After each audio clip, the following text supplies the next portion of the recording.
बिल्कुल जेको आहे सिंध पब्लिक सर्विस कमीशन जे रिज़ल्ट जेको आहे ख़िलाफ़ जेको आहे नौजवाननि जो सिंध हाई कोर्ट में केस दाख़िल थियल आहे। असां सां वकील ऐं नौजवान जेके उम्मीदवार आहिनि उहे गॾु मौजूदु आहिनि, उन्हनि सां ॻाल्हि ॿोल कंदासीं।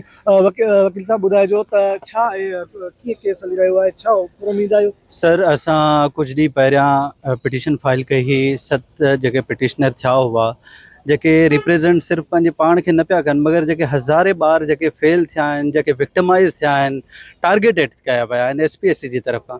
हीअ SPSC जो पहिरियों क़दम न आहे, सालनि खां वठी हिन कोर्ट जे तरफ़ खां हीअ बंदि थी चुकी हुई।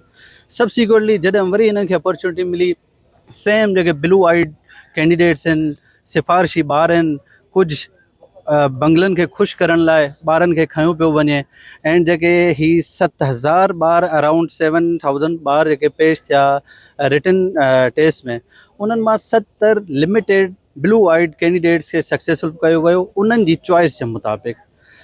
ही जेका असां पिटिशन फाइल कई आहे, सिर्फ़ु 7 पिटिशनर जेके एहसन सियाल आहे, अब्दुर्रहमान मेमून आहे, सईद शाह आहे, शोएब चन्ना आहिनि, ॿिया 3 असांजा दोस्त आहिनि, वो सिर्फ़ु पंहिंजे लाइ न आहिनि आया। अॼु बि असां इन चीज़ ते एतमाद रखूं था, इन कोर्टुनि ते एतमाद रखूं था कि इंशाअल्लाह ताला डिसाइड थींदो, फेवर थींदो, जेको थिए मेरिट ते थिए। जेके 70 कैंडिडेट्स आहिनि असांजा, उन्हनि सां बि काई पर्सनल ग्रजेस न आहिनि, हिननि खे वीचारनि जा बि कोई पर्सनल ग्रजेस न आहिनि। सिर्फ़ु और सिर्फ़ु ही कोर्ट खां इहो ई इल्तिजा था कनि, रिक्वेस्ट था कनि कि मेरिट ते हर शइ थी वञे।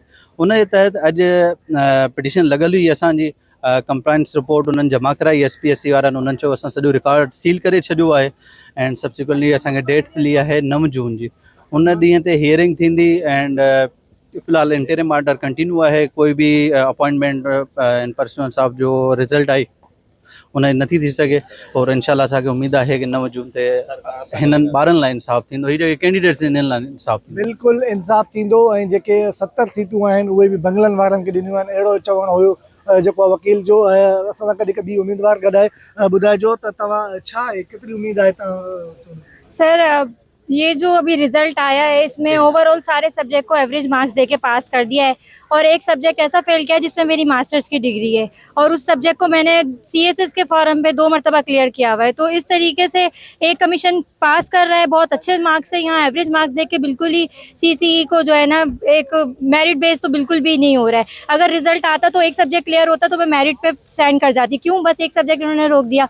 अगर ओवरऑल मेरे सारे सब्जेक्ट्स में मार्क्स एवरेज हैं और अच्छे हैं तो वो एक सब्जेक्ट भी क्लियर कर देते और एक सब्जेक्ट क्लियर करते तो मैं भी 70 की बजाय 71 पे आ जाती, लेकिन नहीं करना था। वो 70 ब्लू आइट सारे स्टूडेंट्स हैं, उन सारों का जिस तरीके से बैकग्राउंड CSS में रह चुका है, जो वो बैकग्राउंड के हैं वो सारा हमारे सामने है। बहुत अच्छे तरीके से सारे एविडेंसेस हम ला चुके हैं। सोशल मीडिया प्लेटफॉर्म का ज़माना है, हमें एक एक की सारी आगे पीछे जितने भी उनके परफॉर्मेंस है वो एविडेंसेस मिल गए हैं ईजिली। और हम ये चाहते हैं कि हम जो फेल्ड कैंडिडेट्स जिनको एक सब्जेक्ट में 3 या 2 नंबर से रोका गया, एटलीस्ट उनके साथ इंसाफ किया जाए, जो भी है इसको जल्द से जल्द किया जाए। और हमें कोर्ट से ये उम्मीद है कि वो एटलीस्ट हमारे लिए एक ऐसा वर्डिक्ट लेकर आएगी जो कि SPSC की इतिहास में ऐसा लिखा जाए कि आइंदा कमीशन में कोई भी इस तरीके की नेपोटिज्म की बात ना की जाए। बिल्कुल सिंध पब्लिक सर्विस कमीशन में जेको आहे मेरिट जी लतार थी रही आहे, अहिड़ो चवणो हुयो उम्मीदवार जो। ॿियो उम्मीदवार बि असां सां गॾु मौजूदु आहे। अदा ॿुधाइजो त छा केस केतिरो हलियो आहे, तव्हां केतिरा उम्मीद आहियो, सॼी सिंध जेको आहे हिन मसइले ते तव्हां सां आहे, छा चवंदो?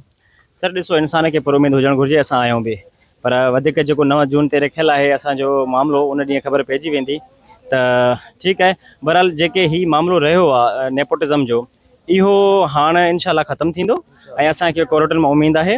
ॾिसो 70% में 1 या 2% मेरिट ज़रूर थी हूंदी, पर 1 या 2% मेरिट इन जो कॾहिं बि मतिलबु न आहे त पोइ असां 98% जेका नेपोटिज़म आहे उनखे इग्नोर कयो वञे। तव्हां तारीख़ में ॾिसो त गुड, ग्रेट एंड ग्रेटर जो कॉन्सेप्ट हूंदो आहे। जॾहिं तव्हांखे ग्रेटर शयूं खपनि, जॾहिं तव्हांखे इदारा बहितर खपनि, त पोइ तव्हांखे गुड जी सेक्रीफाइस ॾियणी पवंदी, 1% जी सेक्रीफाइस ॾियणी पवंदी। रिकंडक्ट एग्ज़ाम कयो, जेके मेरिट ते आया आहिनि उहे वराए ॿीहर पास थी वेंदा इंशाअल्लाह। त इहे असांजो कुझु ॻाल्हियूं आहिनि। फर्दर असांजे वकील साहब तव्हांखे कुझु ॻाल्हियूं ॿुधायूं हूंदियूं जेके लीगल एस्पेक्ट जूं ॻाल्हियूं आहिनि। सो इंशाअल्लाह असांखे पूरी उमेद आहे। बिल्कुलु 70 जेको उम्मीदवारनि मां हिकु उम्मीदवार अगरि मेरिट ते अचे थो त 69 खे जेको आहे उहो मेरिट नथो चयो वञी सघे। ॿियो उम्मीदवार बि गॾु मौजूदु आहे। साईं ॿुधाइजो त केतिरा पुरुमीद आहियो ऐं जेको आहे हीउ मसइलो सॼी सिंध में आहे, जेको आहे सॼी सिंध तव्हां सां गॾु आहे, हिन मसइले ते सॼी सिंध उथी आहे, छा चवंदो? सर अॼु असां कोर्ट में जेका असांजी हियरिंग हुई असां तमामु घणा पुरुमीद आहियूं ऐं जेका जज साहब जेके जेको फर्दर प्रोसीडिंग कई त जेको हुनजो SPSC जो रिकॉर्ड आहे उनखे सील करण जो उन्हनि चयो ऐं फर्दर उन्हनि इहो बि चयो त बाबा हाणे जेको आहे त जेके विक्टिम्स आहिनि उन्हनि खे इहो इंश्योर करणु घुरिजे त जेके हींअर इंसाफ़ थींदो ऐं प्रॉपर इंसाफ़ थींदो इंशाअल्लाह SPSC में हिन दफ़े अहिड़ो वर्डिक्ट ईंदो जेको जनरेशन्स यादि कंदियूं। बिल्कुलु शागिर्द पुरुमीद आहिनि। शागिर्दनि जो चवणु आहे त असांजी जेका जदोजहद आहे उहा रायगा न वेंदी ऐं जेको मेरिट जो जेको क़त्लेआम कयो वियो आहे उहो जेको कोर्ट मां जेको आहे असांखे पुरुमीद आहियूं। जी